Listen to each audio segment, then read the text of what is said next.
I'm pleased to read the calls to action number 53 to 56, National Council for Reconciliation. Number 53. We call upon the Parliament of Canada, in consultation and collaboration with Aboriginal peoples, to enact legislation to establish a National Council for Reconciliation. The legislation would establish the Council as an independent national oversight body with membership jointly appointed by the Government of Canada and national Aboriginal organizations, and consisting of Aboriginal and non-Aboriginal members. Its mandate would include, but not be limited to, the following. 1. Monitor, evaluate, and report annually to Parliament and the people of Canada on the Government of Canada's post-apology progress on reconciliation to ensure that government accountability for reconciling the relationship between Aboriginal peoples and the Crown is maintained in the coming years. 2.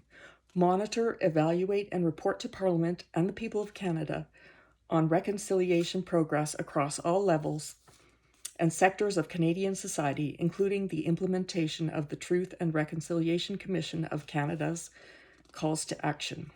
3. Develop and implement a multi-year national action plan for reconciliation, which includes research and policy development, public education programs, and resources. 4. Promote public dialogue, public-private partnerships, and public initiatives for reconciliation. 54.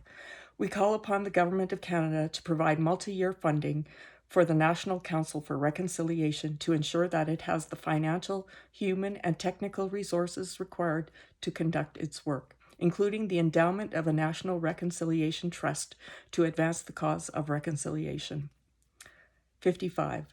We call upon all levels of government to provide annual reports or any current data requested by the National Council for Reconciliation so that it can report on the progress towards reconciliation. The reports or data would include, but not be limited to, 1.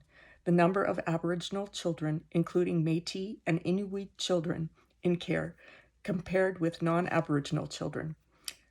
The reasons for apprehension and the total spending on preventive and care services by child welfare agencies. 2. Comparative funding for the education of First Nations children on and off reserves. 3. The educational and income attainments of Aboriginal peoples in Canada compared with non-Aboriginal people. 4.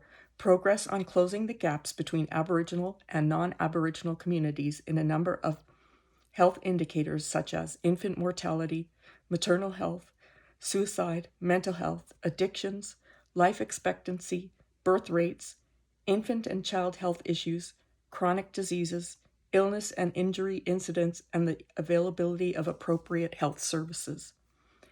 5. Progress on eliminating the overrepresentation of Aboriginal children in youth custody over the next decade. 6. Progress on reducing the rate of criminal victimization of Aboriginal people, including data related to homicide and family violence victimization and other crimes. 7. Progress on reducing the overrepresentation of Aboriginal people in the justice and correctional systems.